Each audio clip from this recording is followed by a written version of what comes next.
What is up, Houston Texans fans? Welcome to the Bull Bash podcast of the Houston Texans fans. I'm Mello Mike. If you guys don't know, you might have seen me on Texans 22. I generally go up there and I will talk before and after some of the Texans game, give some points and everything like that. And a quick shout out to the guys over there at Texans 22, BT, Leo, and Josh. They do a great job. And we're going to be talking about the Texans' victory over the Los Angeles Chargers today at NRG Stadium. It was a great game, and a game in which nobody expected us to win. And it's just perplexing to me. And one of my biggest gripes about national media is the fact that these guys, they do not watch football games. They go with narratives, they go with box scores, and they'll go off of highlights. But if you don't watch a team play, then you don't know the whole story about that team. And it's hard for you to sit there and make up a good analysis on a team if you don't watch them play throughout the season. Texans fans are very much more in tune with their football team than national media.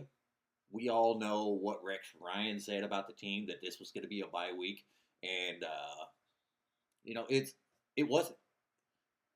We knew that if that defense showed up today, like it did, that the Texans were going to have a shot in this, and they will have a shot in anybody that they play. And we're going to start with talking about the offense first. The offense got off to a slow start. I don't think many Texans fans, myself included, felt very, very confident in this football team throughout that first quarter and all the way up to the end of the second quarter. It just was not showing up there for the offense. And then things finally started to click. And D'Amico Ryan said that, C.J. Stroud on the muff snap that went over his shoulder was the play that really ignited the Texans. And it was a very great heads-up play by CJ to stay with that football, to be able to scoop it up, to continue to roll to his right, and to keep his eyes downfield and be able to get that ball down there to Xavier Hutchinson. And CJ has had a lot of struggles this year, and he struggled in this game. But the difference between this game and past games is that CJ was able to dig down and to bear it out and just kind of flip it around and make plays when they needed him to make plays. He came up clutch for us. There's no other way that we can sit there and say anything else about CJ Stroud. Is he had some very clutch runs for us this game. He had some clutch throws. That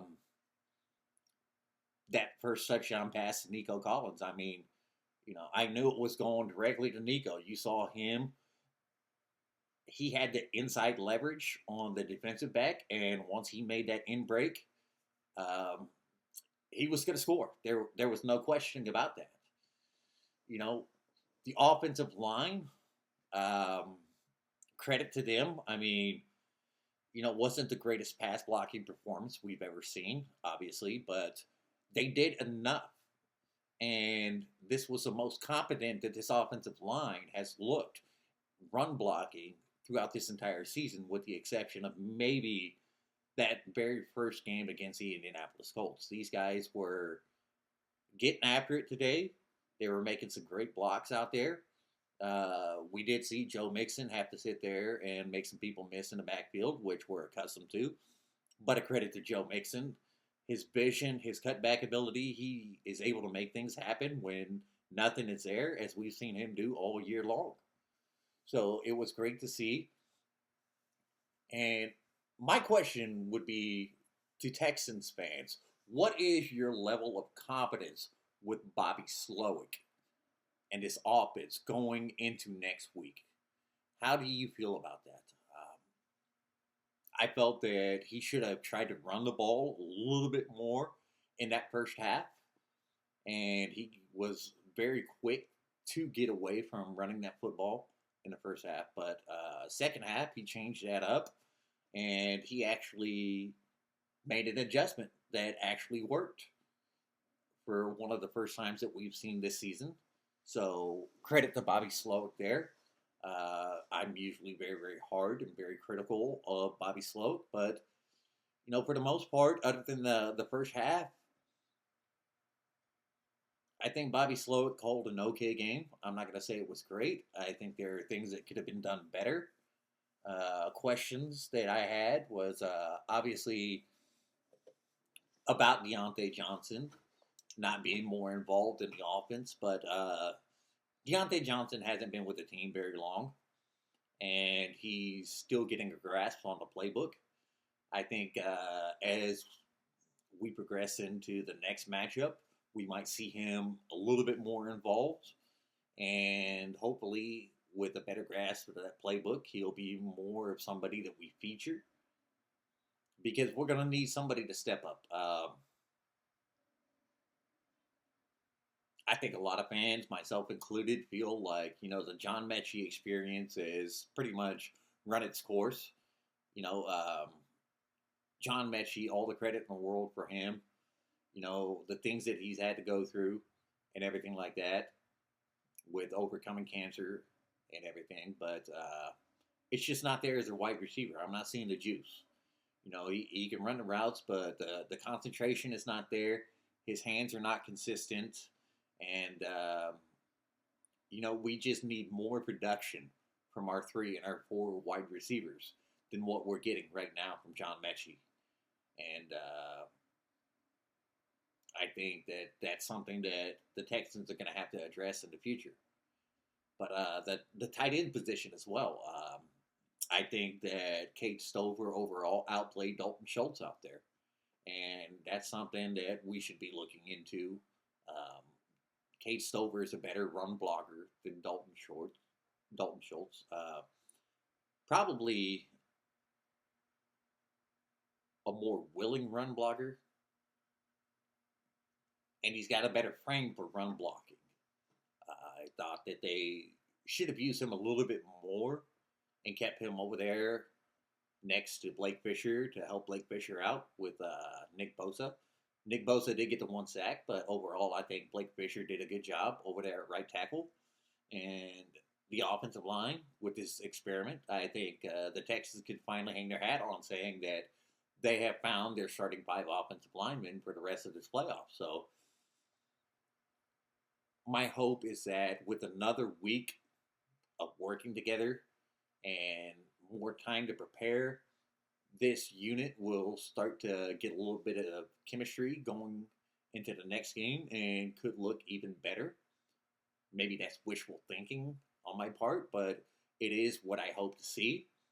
And I look to see more of Joe Mixon. I mean, Joe Mixon had a great game out there other than the fumble. And that fumble, when you saw that pass, that was the same pass that it's the same play that they called earlier in the season when Mixon hit Stephon Diggs for the touchdown. It was just a lateral to Mixon. He was looking to throw the ball downfield. The defensive back did a good job of staying with the wide receiver, so Mixon could not throw it, and pulls it in and goes to run. And just in that moment, Mixon made a mistake uncharacteristic of a veteran. He didn't have the ball secured. He had it in one hand, and they were able to knock that out and to cover it up. I mean, not much more you can say about that. But I think as a whole, the offense could be better. We still haven't seen the best that this offense has to show, and I don't know if we will see that.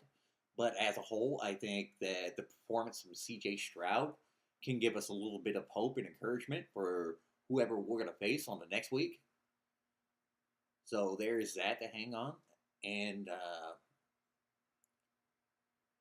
it was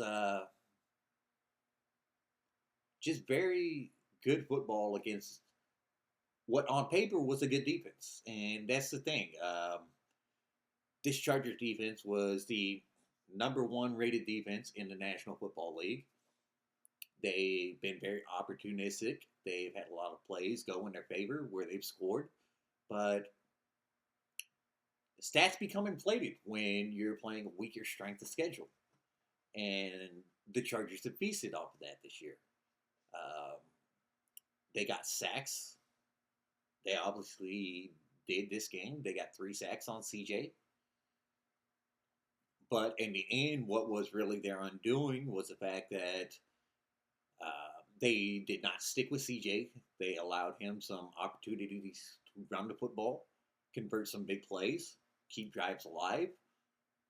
CJ was able to make plays, whether it was against the linebackers, whether it was just being able to high point balls to Nico Collins, where he took advantage of the younger cornerbacks that they have out there, both of them rookies. And overall, I think CJ was doing a better job this game of taking what the defense gave him underneath. Still had some passes that I know for a fact that he would like back. That one, it looked like he was trying to throw out of bounds and just didn't put enough arm on it, and it was picked off right there by the sideline. That was something that was kind of head scratching.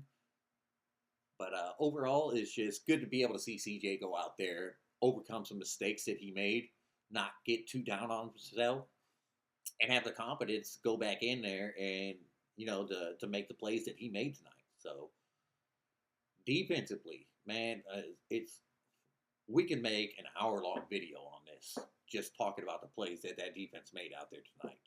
The defense was exactly what this defense has been pretty much most of the season.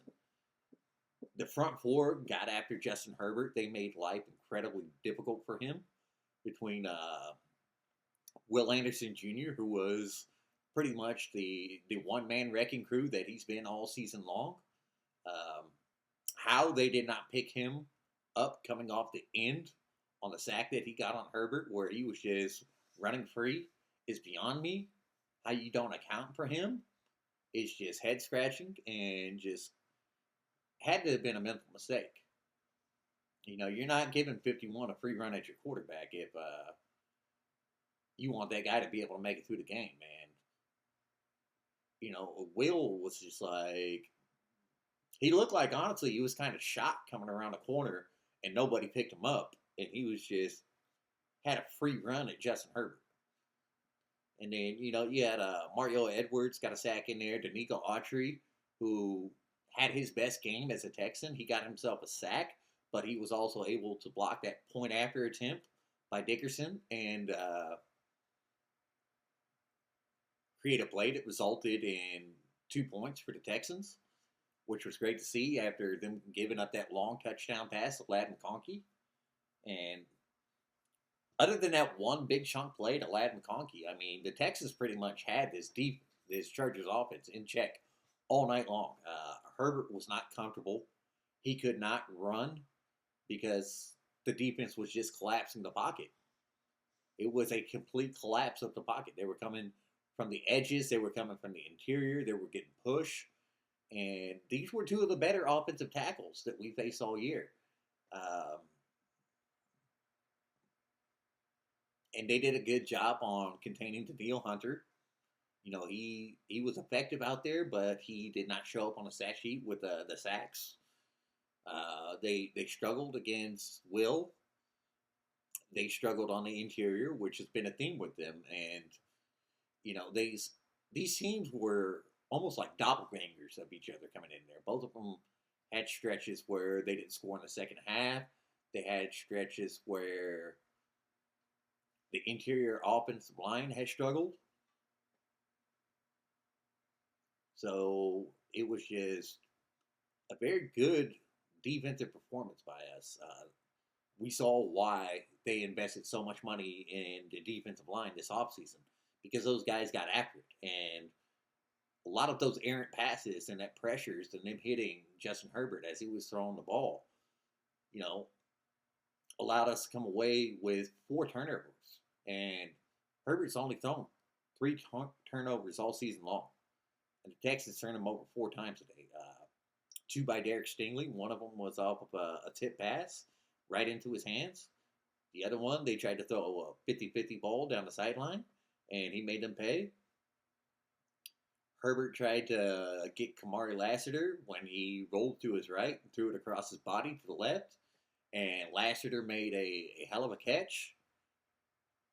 And then Eric Murray with what was a momentum swinging play with the pass that comes off of Will Dissly's hands and right into Eric Murray's arms, and nobody there between him and the end zone. Eric Murray just takes it right into the house.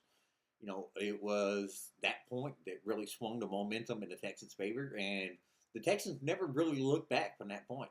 They just kept going out there and imposing their will. And then you have to point out Frank Ross, who honestly, I think Frank Ross is very underrated to special teams. Um, D'Angelo Ross had himself a hell of a game on special teams. You saw him with the deflected punt, which was a great play drawn up by Frank Ross. You saw right before the snap, D'Angelo Ross comes in motion and he goes in and gets a hand on that punt, and nobody picks him up. So that was a great play there by D'Angelo Ross. And then with the blocked field goal, it was really a mental mistake by the Chargers kicker, Dickerson. Uh, and he paid for it too, by the way. Nico Autry blocks it. That ball goes up in the air. Dickerson is waiting there. He looks like he's doing a volleyball spike. And as soon as he touches that ball, Neville Hewitt is there to clean his clock.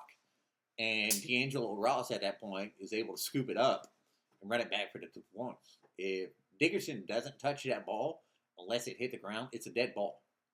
The Texans cannot pick it up. They cannot advance it. And that was his mistake to make. And then you can see there at the end there, like after that, they immediately go to the sideline and they show Harbaugh just yelling at his guys trying to fire him up. And at that point, the game was just, it got too far away from the Chargers. And this was a game that, I was kind of worried about with the coaches, because Harbaugh's got a lot of experience in this situation. And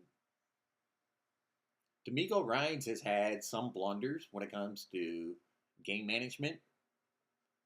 We've seen him make some very questionable calls, but the calls that D'Amico Ryan made tonight were the right ones, and they worked out.